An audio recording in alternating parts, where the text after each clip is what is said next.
नई Delhi Connaught place hotel Radisson Blu में Amrita hospital Faridabad के senior consultant orthopaedics doctor Priyadarshi Amit की ओर से ग्राउंड ब्रेकिंग शोल्डर सर्जरी को लेकर एक महत्वपूर्ण प्रेस वार्ता का आयोजन किया गया, जिसके माध्यम से फॉरेन ह्यूमन स्किन के माध्यम से भारत में होने वाली सबसे पहली शोल्डर सर्जरी के बारे में बताया गया।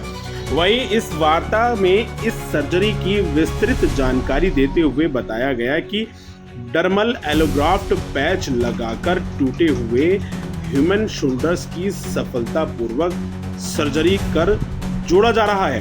वहीं इस मौके पर डॉक्टर्स के साथ सर्जरी कराए हुए वो मरीज भी मौजूद थे जिन्हें HDA पैच स्किन सर्जरी के माध्यम से लाभ पहुंचा है। ब्यूरो रिपोर्ट, सबका समय, दिल्ली। ये patch actually human derma tissue है जो कि स्किन होता है। तो जब भी हम शोल्डर सर्जरी करते हैं, जो रोटेटर कफ टेंडन की रिपेयर करते हैं, तो उसमें एक इशू आता है कि आपने रिपेयर कर दिया और दोबारा वो फट जाए, तो रीटेयर के इश्यूज होते हैं। मैं नहीं, जो भी इंडिया में सर्जन या वर्ल्ड वाइड सर्जन है, सबके कुछ ना कुछ फेलियर्स होते हैं और हमेशा ना हम कोशिश करते हैं कि इसको इम्प्रूव किया जाए। तो इसमें जो पैच आता है, एक सपोर्ट होता है कि आपकी जो दोबारा टूटने के चांसेस थोड़े से कम हो जाए, तो वो है ये। तो इसमें ये जो अभी जो हमने यूज किया है वो ह्यूमन डर्मिस है, जिसमें कोई सेल नहीं है। तो इसमें कोई जो रिएक्शन जो होते हैं दूसरे का अपने बॉडी में यूज करें तो उससे रिएक्शंस होते हैं, उसका कोई रिस्क नहीं है। स्टडीज हैं बहुत सारी, लिटरेचर है बहुत सारे, तो इसमें ऑलमोस्ट निल रिस्क है, कोई भी रिस्क नहीं है, निल है रिस्क।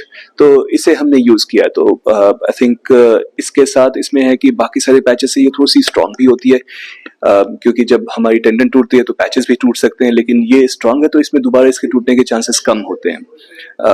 और जो हमारी बॉडी से मिलता जुलता है, सेम DNA होता है, सेम स्ट्रक्चर होता है, जो हमारी जो स्किन की स्ट्रक्चर और जो हमारी बॉडी की स्ट्रक्चर ऑलमोस्ट सेम है, तो इससे बॉडी में इंटीग्रेशन भी अच्छे से होता है। So we getting that biology because it's a human tissue, we're getting that strength because again it's a human tissue.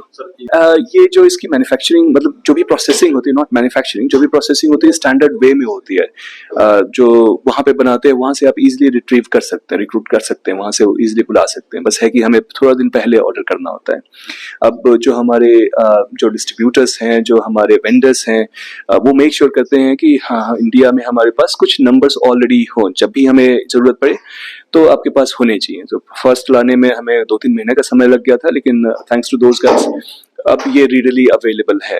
Patient से we are always transparent, we always say कि हाँ, हमारे लिए इवन जरूरी होता है कि हम सक्सेस रेट पहले डिस्कस करें, जितनी प्रॉब्लम आने वाली है सर्जरी में या फिर हम क्या एक्सपेक्ट करते हैं वो भी हम डिस्कस करें। So as a routine I think ये मेरी प्रैक्टिस में है कि I always discuss the benefits and the risk.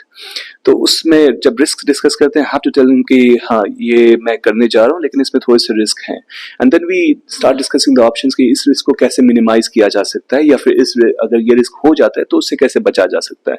उसमें ये डिस्कशन आती है कि हाँ, ये चीज अवेलेबल है, इसको करने से मुझे थोड़ा सा बेनिफिट होगा। बेनिफिट मतलब कि मुझे एश्योरेंस रहेगा कि हमारे रिटेल रेट्स कम हो जाएंगे। आई थिंक कोई भी एक समझदार पेशेंट्स होते हैं वो नापातौला डिसीजन लेने में हमारी हेल्प करते हैं। सर बेटर है पहले से, और वो तो रिकवरी के बाद ही पता चलेगा, कंप्लीट रिकवरी के बाद ही पता चलेगा कि how strong it is now. Better है पहले से। उससे पहले कब चोट लगी थी आपको? सर ये प्रॉब्लम मुझे 2021 से हो रही है। इसकी पहली सर्जरी 2021 में हुई थी आफ्टर 11 डिसलोकेशंस। उसके बाद मेरी 2 सर्जरी फेल हो गई and I had to get another surgery because it was dislocated.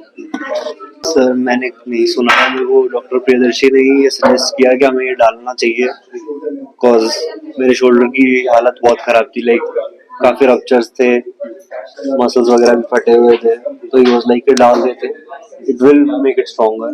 अच्छा लग रहा मुझे, से प्रॉब्लम थी, उसी दिन से मैं जगह जगह दिखाती रही, कोई मुझे आराम नहीं मिला मुझे।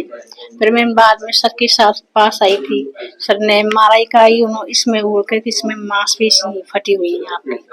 मैंने सर बोले कि इसका ऑपरेशन किया जाएगा। हमने इसकी सर्जरी कराई, अब मुझे अच्छा लग रहा।